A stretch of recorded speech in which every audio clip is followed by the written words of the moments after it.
What's growing on? It's Sherry the Okra Lady here, and today I'm going to give you a quick walkthrough of my fall, winter, still have some stuff in here from spring garden. Hope you enjoy. Okay, so we're going to start in the back here with my purple whole peas. These are growing in a container. I cooked these yesterday. They were delicious. I cooked them with some smoked turkey wings, some salt, pepper, onions from my garden, and garlic. They were so freaking delicious. We tore them up, okay? These are bush purple whole peas, and as you can see right here, one is actually climbing the trellis, which is cool. I don't have a problem sharing it with my peas that I'm growing here. Let me tell you about these peas. I have quite a few peas growing in this area. I have first 13, which means it'll give you 13 little peas in each pod. I have the garden sweet pea. I have a pagoda pea. I have the little snap crunch pea. I have a mammoth melting sugar pea. Sugar magnolia. Now, the sugar magnolia is a showstopper. It's got a deep purple pod, and I'm just really looking forward to them climbing over and down this trellis. I know it's going to be beautiful, and I'm also growing just so many varieties on this side, even the mammoth melting sugar and the snow peas. But I did notice earlier in the week that something has been eating the tops of my little seedlings right there. So there's one. And also this one right here. And when I do notice this, all I do is just I pop a few more seeds in the dirt, and eventually everything will come together and everything will start growing and thriving and hopefully climbing up this wonderful trellis that I purchased for the garden. It's going to be beautiful.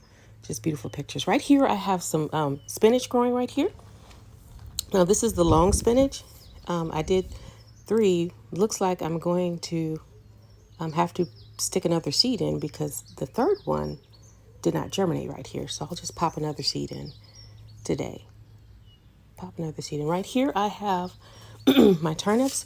Now these are not the normal traditional purple top turnips that I plant every year. I do have some of the purple top. They're growing in a different area. This is called the Silky Sweet.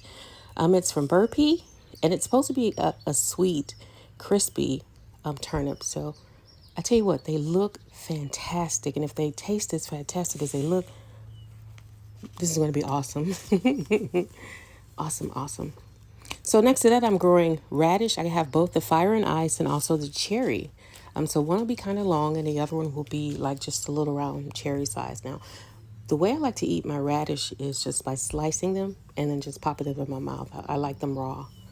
They taste really good that way. So also next to the radishes, I have some beets. They're still really tiny. And then right here, these are the sweet peas. Now, I know for a fact most of these will definitely not make it into the house. This will definitely be my fall, winter garden snack. So I'll be checking on my stuff and eating peas as I go like I did last year. Right here is a cayenne pepper plant. It is still thriving. If you can look really close, we have tons and tons of little peppers on here. So I'm waiting for them to turn red so I can dry them. And the goal for me is to make pepper flakes with them as a form of seasoning. So I'm really looking forward to that. And I have cabbage here. I have several different varieties. I got ornamental cabbage, regular green cabbage, and for the first time, I'm growing red cabbage as well. So I'm really excited about tasting and trying the red cabbage here. And right here, I have one soul cowpea plant. And look how many pods this one plant is giving me. And then right next door, I got some volunteer zinnias and the rest of my cowpeas, which are doing really good. These are very prolific. They give me tons and tons of peas. So usually I wait till I have a bunch, and then my kiddos, my 2 boys, they'll help me with the beans when it's time to shell them. It's not that easy when you have a bunch of them. Right here, I am growing mustard greens. Now, this is a different variety than what I grew last year, so this will be something new. But so far, everything looks really good. It's a gorgeous green. And right behind it, I have collards. Now, collards are my favorite green to grow. in the fall and winter season because we eat them a lot. I love collard greens. So I just threw a bunch of seeds down. And then once those start growing, if I find an empty spot in my garden, I'm definitely going to put a couple more collard seeds in because we eat a lot of collards. This back corner right here, I'm also growing more purple whole peas. Now, these purple whole peas are in containers, and once they're done, their season is over with, I'm definitely going to drop some carrot seeds in there. I'm going to do the long carrots in those buckets. And right here, I have another, well, actually, this is a jalapeno. It's called a nacho jalapeno. Now, these little boogers are really, really hot, super hot. And then here I have some more bell peppers growing right there. They're doing really good. And some other peppers. Now, these peppers were in the mix pack. So everything looks really good here. And, of course, my favorite garden vegetable of all times are my okra. Now, here I have the 4 different varieties growing, and they are doing a fantastic job. This is one of the longhorn okra plants that toppled over where we had, I think it was Laura or something that came through and it knocked it over. And I just left it there. But you can see I'm still getting new pods all the way up and down. I'm still getting okra pods from the top of the plant, the middle, and at the very bottom. So I really have to keep my eye on the bottom of the okra plants in my okra forest because they'll sneak up on me and get really tall and become woody where you cannot eat them. So I'm going to have more pepper plants growing in here with my okra as well. Bell pepper plants, and they're doing pretty good.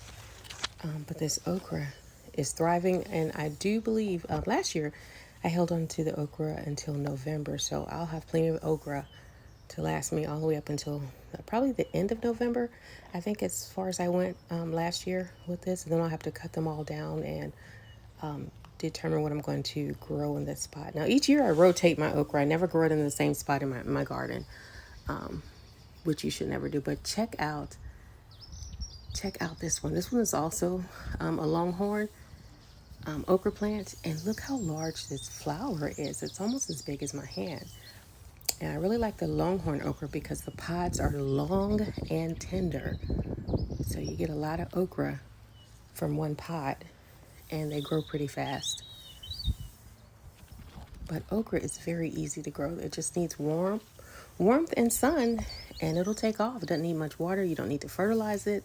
You really don't have to do anything. I just prep my soil at the very beginning of the season, and that's it. Check out these zinnias. Now, all the ones here at the bottom are volunteer zinnias, but I mean volunteers that the ones up top, when they got old, the petals fell into the ground and they rooted. So that's how I ended up with a lot of these zinnias that we're looking at right here. But they're gorgeous, and they don't have a fragrance, but they do attract pollinators, which is why I'll have zinnias in my garden each and every year. And I also have my 2 hummingbird feeders there, but I haven't seen the hummingbirds at all today, so I'm not sure if they may have already migrated. Now here I have more collards growing, and so far so good. They're looking really good. I'm telling y'all, I will be growing collards like crazy. That's my main crop that I grow during the fall. Is collards. It's greens actually. I grow a lot of greens during the fall and winter season here in zone 8B in Texas, but those zinnias are looking good. But I wanted to just give you a quick stroll through my garden. I hope you really enjoyed it, and I hope everything's going well in your gardens as well. Okra Lady signing out.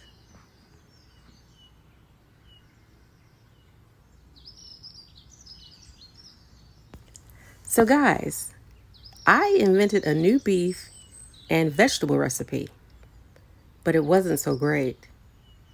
It was meaty okra. Okay. So if you didn't like the joke, don't unfriend me. Don't unsubscribe. It was a poor attempt at humor. But anyway, look how gorgeous this okra forest is. Those flowers are so beautiful. And again, these don't have a fragrance either, but they do attract a lot of pollinators to my yard. So I'm glad to have them. But I hope your gardens are thriving and doing well. And please don't forget that on Instagram, I am part of the Great Grow Along. So please follow us. And you could find us at the Great Grow Along on Instagram. We have a total of 17 gardeners and farmers. And we're showing you what we're growing in our zones from coast to coast. So please join us. And I hope you all have a great day and keep it growing. Let's grow together. We got this. Ochre Lady signing out.